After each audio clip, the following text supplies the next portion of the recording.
Vrindavan ધામની theme પર ગણપતિ દાદાનું સ્થાપન કરાયું હતું। વિઘ્નહર્તાની સ્થાપના આમ તો આપણા રાષ્ટ્રના હિત માટે મહારાષ્ટ્રથી લોકમાન્ય તિલક સહિતનાઓએ આઝાદીની ચળવળના સમયથી શરૂ કરવામાં આવેલ છે। ધીરે ધીરે પ્રણાલી આખા ભારતમાં રાષ્ટ્રહિતના વિઘ્નહર્તા એવા ગણેશજીની સ્થાપના થવાની શરૂઆત કરવામાં આવી છે। ત્યારે ગીર સોમનાથના વેરાવળ ડારી ટોલ નાકા પાસે આવેલા નિરાધારના આધાર આશ્રમ ખાતે 2019થી માનસિક રીતના અસ્થિર હોય તેવા વ્યક્તિને રહેવા, જમવા, આરોગ્યની સહિતની સેવા કરતી સંસ્થા દ્વારા છેલ્લા 5 વર્ષથી 10 દિવસ માટે ગણપતિ દાદાનું સ્થાપન કરે તેમાં ગયા વર્ષે સાગર ખેડૂત થીમ કરી છે અને આ વર્ષે વૃંદાવન ધામ બનાવી તેમાં પ્રેમાનંદજી મહારાજના આશ્રમને પ્રતિકૃતિ રજૂ કરી છે। ત્યારે જિલ્લા કલેક્ટર એનવી ઉપાધ્યાય પરિવાર સાથે તેમજ વહીવટી તંત્ર, કોસ્ટગાર્ડ તેમજ નેવીના જવાનો, પોલીસ વિભાગના અધિકારીઓ સહિતના શહેરના સામાજિક સંસ્થાના આગેવાનોએ પરિવાર સાથે આરતી અને દર્શનનો લાવો લીધો હોવાનું નિરાધાર અને એક આધાર આશ્રમની એક ધાર્મિક પ્રવૃત્તિની યાદીમાં જણાવ્યું હતું। જે કે ગુજરાતી સાથે મહેશ વાજા, સોમનાથ।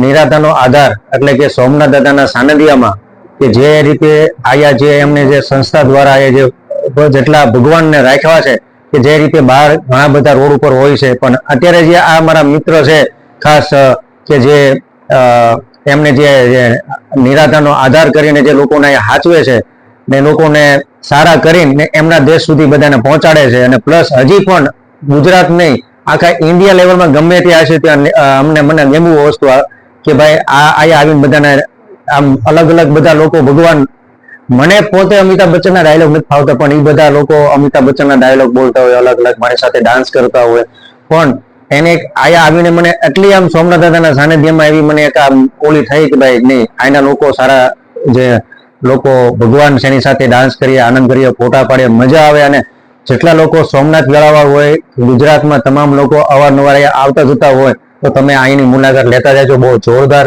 લોકોનું અહીંયા ભોજન હોય, તમારો કે જન્મદિવસ હોય, લગ્ન પ્રસંગનું હોય તો તમે પણ અહીંયા પધારજો। બહુ સરસ એવું છે આ આયોજન અને ગયા વર્ષે પણ હું આવ્યો હતો, આ વર્ષે પણ આવ્યો છું। બહુ સરસ મજાનું આયોજન છે, રાખે છે બધા લોકો।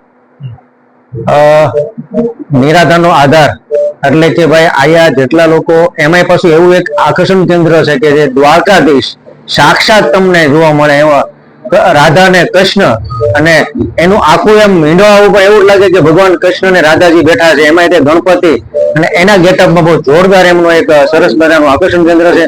તો તમામ લોકો અવારનવાર આવતા જતા હોય તો દર્શનનો લાવો લઈ લેજો, તમે પણ લેજો। અને પ્લસ હું આયા મેં દર્શન કરી, લોકો સાથે ડાન્સ કર્યો, પ્રોગ્રામ કર્યો, મજા કરી અને બસ તમે પણ જરૂર પધારજો। બોલો ગણપતિ બાપ્પા મોરયા।